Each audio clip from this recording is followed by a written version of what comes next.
Assalamualaikum warahmatullahi wabarakatuh. Bertemu lagi di video kali ini bersama Diva Tria Dewanti. Langsung saja di video kali ini saya akan membahas mengenai fikih prioritas dan fikih kontekstual. Nah, sebelum kita masuk ke materi fikih prioritas, kita bahas dulu mengenai fikih. Tentunya kalian sudah gak asing banget dengan dengar kata fikih itu apa. Nah, fikih menurut bahasa ialah pemahaman atau tahu pemahaman yang mendalam yang membutuhkan pemikiran potensi akal. Lalu fikih secara umum ialah suatu ilmu yang mempelajari bermacam-macam aturan hidup bagi manusia, baik yang bersifat individu maupun yang berbentuk masyarakat sosial. Lalu, fikih menurut istilah terdapat beberapa pengertian dari ulama. Sebelumnya aku udah baca dari beberapa jurnal, banyak banget para ulama ini yang mendefinisikan fikih. Tapi kali ini aku bakal mengambil menurut Abu Ishaq sebagaimana dikutip oleh Nasaruddin Rozak. Fikih adalah memahami apa yang tersirat, kemudian definisi yang dikembangkan dalam ilmu hukum Islam. Fikih berarti ilmu tentang hukum Islam yang disimpulkan dengan jalan rasio berdasarkan alasan-alasan yang terperinci. Jadi, fikih menurut kesimpulan adalah ilmu yang mempelajari tentang hukum-hukum syara yang berkaitan dengan perbuatan manusia yang bersumber pada Al-Quran dan Al-Hadis yang sudah terperinci dalil-dalilnya. Setelah itu, next kita bahas dengan topik kali ini yaitu fikih prioritas. Tadi kita sudah membahas fikih.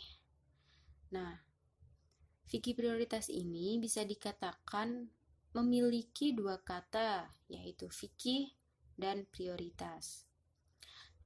Tadi fikih yang berarti pemahaman, sedangkan pengertian prioritas atau al-aulawiyat terambil dari kata aula yang bermakna lebih utama atau afdol, dan lebih penting atau aham.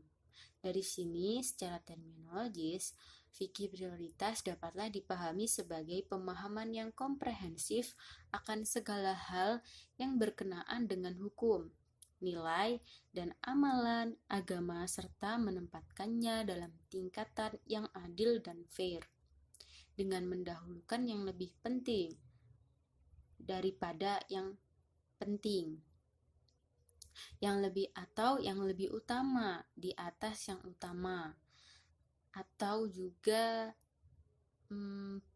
primer di atas sekunder, dan lain sebagainya. Lalu contoh dari fikih prioritas ini bisa kita ambil dalam hal melakukan kewajiban ya. Dalam hal kita bertauhid, lalu beriman, seperti itu. Karena itu lebih penting dari yang penting. Atau halnya dengan masalah sholat fardu dengan sholat sunnah. Yang lebih penting itu sholat fardu, sunnah itu penting. Jadi yang harus didahulukan itu yang sholat fardu, seperti itu. Nah, jadi intinya fikih prioritas ini bagaimana kita melakukan hal yang lebih penting dari yang penting, ya, seperti itu. Lalu kita bahas mengenai fikih kontekstual. Nah, kontekstual ini secara etimologis berasal dari kata benda, bahasa Inggris, konteks, yang berarti suasana atau keadaan, atau kondisi. Dalam penjelasan lain disebutkan ia berarti situasi di mana suatu peristiwa terjadi. Lalu, fikih pemahaman kontekstual adalah memahami hukum-hukum syara dari dalil-dalil agama, baik dari Al-Quran maupun Al-Hadis dengan pendekatan non-kebahasaan. Akan tetapi, melalui pemahaman yang berdasarkan konteks, situasi dan kondisi ketika teks atau wahyu itu muncul, hal tersebut bisa dengan pendekatan historis, sosiologis, antropologis, bahkan pendekatan psikologis. Lalu, pemahaman kontekstual sebagai bangunan fikih sosial merupakan jalan ijtihad yang mengedepankan pada nilai-nilai substansi dari akar hukum itu sendiri ketimbang pada teks-teks yang justru semakin menjauhkan dari tercapainya nilai substantif dari hukum itu sendiri. Karena pada dasarnya hukum Islam dihadirkan untuk mengawal terciptanya kemaslahatan sosial. Dalam realitanya, ajaran syariah yang tertuang dalam fikih sering terlihat tidak searah dengan bentuk kehidupan praktiknya sehari-hari. Jadi hal ini pada hakikatnya disebabkan oleh pandangan fikih yang terlalu formalistik. Akhirnya, berangkat dari kenyataan inilah pemikiran dan pemahaman yang kontekstual dalam perumusan hukum Islam sebagai suatu keharusan demi terciptanya kemaslahatan umat.